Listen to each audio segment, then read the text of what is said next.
Good morning students. बीच में phone आने के कारण हम वो भाग पूरा नहीं कर पाए थे। हमने 2 भाग पूरे कर लिए थे। तीसरे भाग की तरफ अगर हम देखेंगे तो तीसरे भाग में लिखा भाग 1 और 2 से पी क्यू बराबर एस आर। ये हमने यहाँ पर सिद्ध किया है। पी क्यू अगर आप यहाँ पर देखोगे पी क्यू 1/2 ए सी के बराबर है, एस आर 1/2 ए सी के बराबर है, इसलिए पी क्यू बराबर एस आर हमने यहाँ पर सिद्ध कर लिया था। ये रहा हमारा पी क्यू बराबर एस आर भाग नंबर 2 में। इसी प्रकार हमने ये भी 1 और 2 में ये सिद्ध कर लिया था कि पी क्यू समानांतर ए सी और एस आर समानांतर ए सी। अगर एस आर और पी क्यू दोनों ए सी के समानांतर तो दोनों आपस में भी समानांतर होंगे।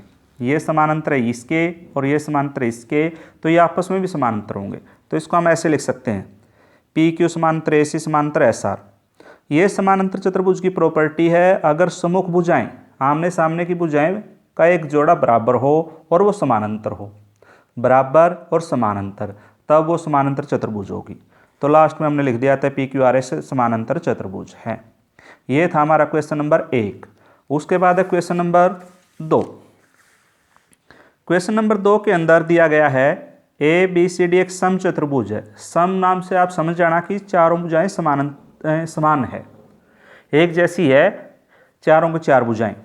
और पी क्यू आर एस क्रम से भुजाएं A B B C C D और डी ए के मध्य बिंदु। वही बात है, क्रम से शब्द आया है तो आपने समझना कि ए बी का मध्य बिंदु पी है, बी सी का मध्य बिंदु क्यू है, सी डी का मध्य बिंदु आर है, डी ए का मध्य बिंदु एस है। तो दर्शाइए कि जो चतुर्भुज दी गई है सम चतुर्भुज वो एक आयत है।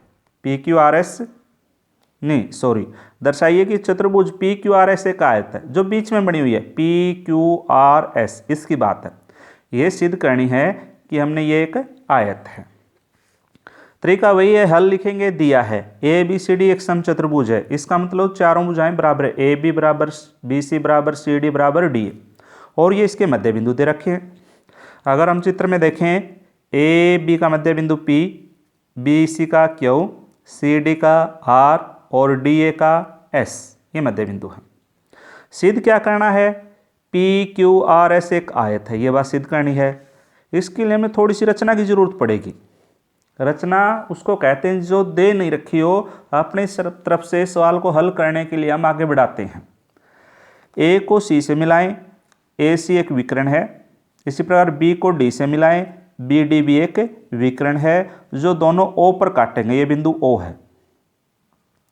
सम चतुर्भुज के अंदर यह खास बात होती है कि उसके विकर्ण हमेशा 90 डिग्री के कोण पर काटते हैं।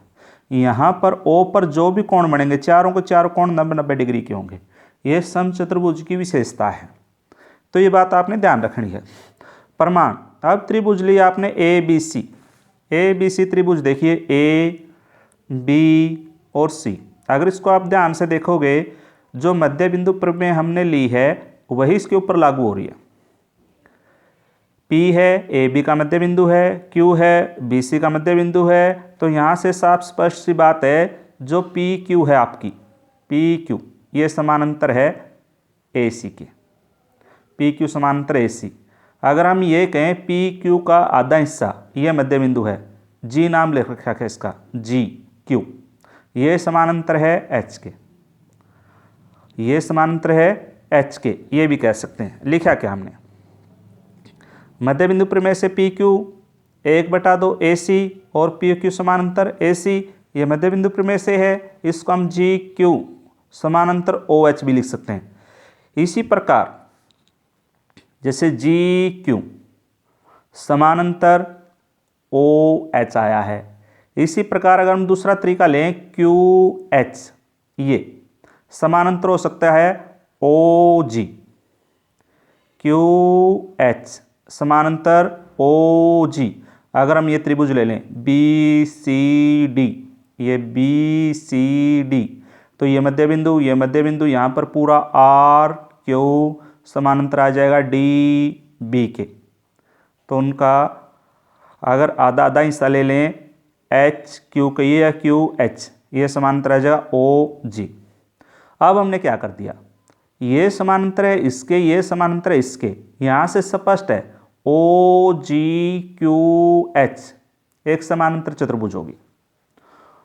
ओ जी क्यू एच, ये एक समानांतर चतुर्भुज है। और समानांतर चतुर्भुज की खास बात ये होती है कि सम्मुख कोण बराबर होते हैं, हमेशा आमने सामने कोण बराबर होते हैं। यहाँ पर ओ के पास जो कोण बना ये 90 डिग्री का है, तो इसके सामने जो क्यू है ये भी 90 डिग्री का होगा। इसी प्रकार हम सिद्ध कर सकते हैं ये 90 डिग्री का, इसके सामने आर है वो भी 90 डिग्री का होगा। ये 90 डिग्री का, इसके सामने ई है, ये एस, ये भी 90 डिग्री का, ये भी 90 डिग्री का। तब हमने क्या कर दिया, पी क्यू आर एस, ये सारे के सारे कोण 90 डिग्री के हमने सिद्ध कर दिए। लिखा कैसे, ये लिख दिया। ओ जी क्यू एच एक समानांतर चतुर्भुज है, कोण एच ओ जी 90 डिग्री है, क्योंकि समचतुर्भुज के विकर्ण 90 डिग्री के ऊपर काटते हैं। इसी प्रकार दूसरा कोण है वो भी 90 डिग्री का, क्योंकि आमने सामने के कोण हो गए। तो इस प्रकार पी क्यू बराबर आर एस, पी क्यू बराबर है R S, P Q R S, P Q बराबर आर एस, और इसी प्रकार क्यू आर बराबर एस पी। तो सारे के सारे कोण पी क्यू आर 90 डिग्री के हैं, तो पी क्यू आर एस एक आयत है। यहाँ पर हमने क्या किया, ये 90 क्लियर हो गया, ये 90 क्लियर हो गया, ये 90 क्लियर, ये 90 क्लियर। यहाँ पर ये भुजा देखिए आप, ये भुजा पी क्यू नाम इसका, ये इसके समान क्यों है, सोचिए आप क्यों है। क्योंकि देखिए ये त्रिभुज है, ये त्रिभुज रही आपकी, और मध्य बिंदु प्रमेय से क्या सिद्ध करते हैं हम, ये भुजा पी क्यू आप 1/2 AC के बराबर है। इसी प्रकार एस आर है, ये भी 1/2 AC के बराबर है, इसलिए एस आर बराबर है पी क्यू। ये हमने क्वेश्चन नंबर 1 में सोल्व की है। पी क्यू को हम अगर त्रिभुज लें ए बी सी, ये त्रिभुज लें तो इसमें लिखेंगे पी क्यू बराबर है 1/2 AC।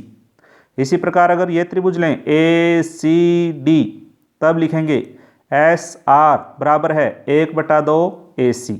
दोनों 1/2 AC के बराबर है, इसलिए ये भुजा एस आर बराबर होगी पी क्यू। इसी प्रकार से आर क्यू बराबर होगी एस पी। तो आमने सामने की भुजा बराबर होगी, प्रत्येक कोण 90 डिग्री का हो गया, तो सीधी सी बात है ये एक आयत होगी, आयत की प्रॉपर्टी है। तो इस प्रकार आप कीजिए, ना समझ में आए तो पूछिए, फ़ोन कीजिए, मैसेज कीजिए। धन्यवाद।